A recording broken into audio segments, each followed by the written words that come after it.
Well, hello guys, welcome to my tutorial series on Composer and autoloading. So basically I'll be covering all the basic points as well as some of the internal features of Composer, a PHP dependency manager, and I'll try to cover it in a smaller set of videos under 5-minute video each. So let's get started. Let's create a new project folder.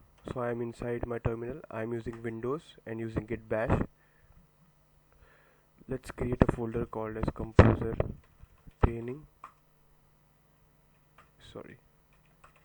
Okay, let's go into that folder. You can see currently there are no files in here. So let's do one thing. Let's install Composer in it. So what I mean by installing Composer in it is there are two ways to install Composer. Install it on a project level or install it on a global as a global service. So if you go back and you go to getcomposer.org, from where you can install this Composer, so you will think of Composer as just a dependency manager, but Composer has a lot to do apart from just a dependency manager and package manager. It has a lot things to do which you can use internally in your project, such as autoloading.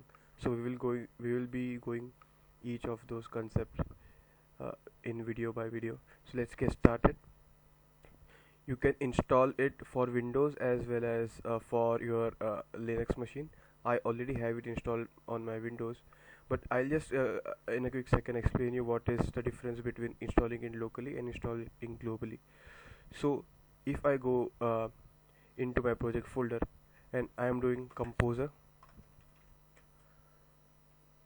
and any command, it's going to fire. So whenever I say Composer, it's going to look into my bin directory, I mean where my global packages files are installed, the binaries are installed, and it will reference these commands from there. So that's what a global installation is all about. So you can do Composer commands where in from any folder in your machine. But when I say Composer install locally, it means that you install or you actually download composer.far file, which is actually PHP archive file, into your project folder, and then you do composer.far space the command name. So that's actually what you call it, Composer installing locally on the project. But I do not find any kind of issues installing it globally, so I have done it here right away. So let's start and using Composer. So I'm again doing ll, so there are no files in here present now. So let's initialize Composer. So how you can do it is a simple command, composer init. It's just like any other initializing command, but it has some kind of a user interface, command line user interface. So once I enter, it will say welcome to Git Composer config generator. So it's going to ask few of the questions for you. So I'll just explain you what these questions are all about. Okay, so it's package name, vendor / name, admin / composer training. So you will see these format in the next question.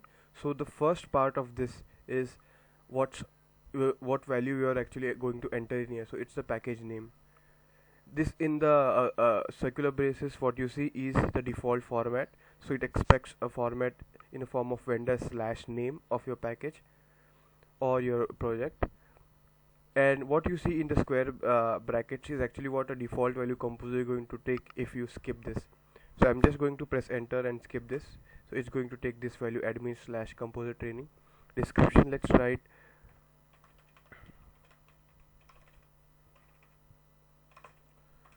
author. I'm writing n to skip as it's written, or you can write in author, so it's in the format of name and something like it, but I am going to skip it because I already have it in here. Minimum stability, I don't want to mention here. Package type, project, so these are type of example. I am saying project. License, MIT. Define your dependencies. Would you like to define your dependencies interactively? I do not have any dependencies right now, so I am going to say no.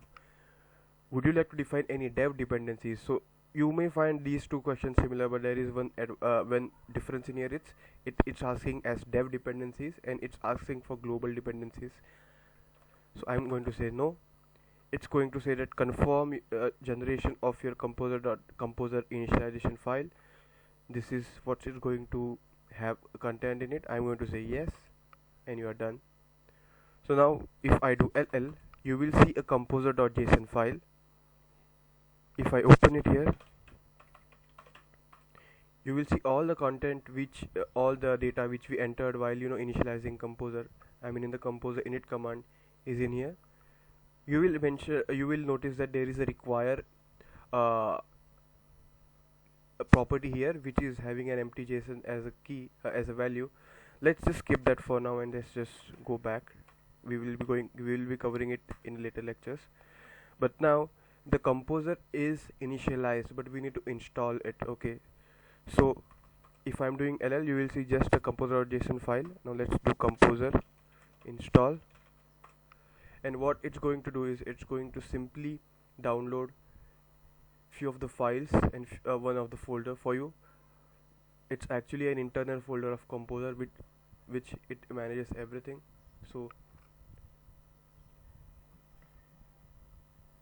it will take some time depending on your internet connection, and also if you will have these files in your cache, I mean composer tries to keep cached packages, so that next time you download the same package, it's not actually downloading from the internet, it's taking it from the cache, unless and until there are changes in that package. So it needs to download the changes as well, so it manages everything for you. So it will say composer install, composer repositories and package information. So it's checking the information required, it's updating dependencies, but nothing to install and update. It means that we have not specified any package dependencies, we are just installing it in a plain composer init. It's saying generating autoload files. Now let's just do ll, and you will see that one folder is introduced which is vendor, and basically vendor folder is where all the dependencies will be installed. So if you do ll, you will see autoload.php and composer folder, which composer folder has other files which it manages for autoloading. So yes, now you have composer installed in your project. Thanks for watching the video. We will meet next time. Happy coding.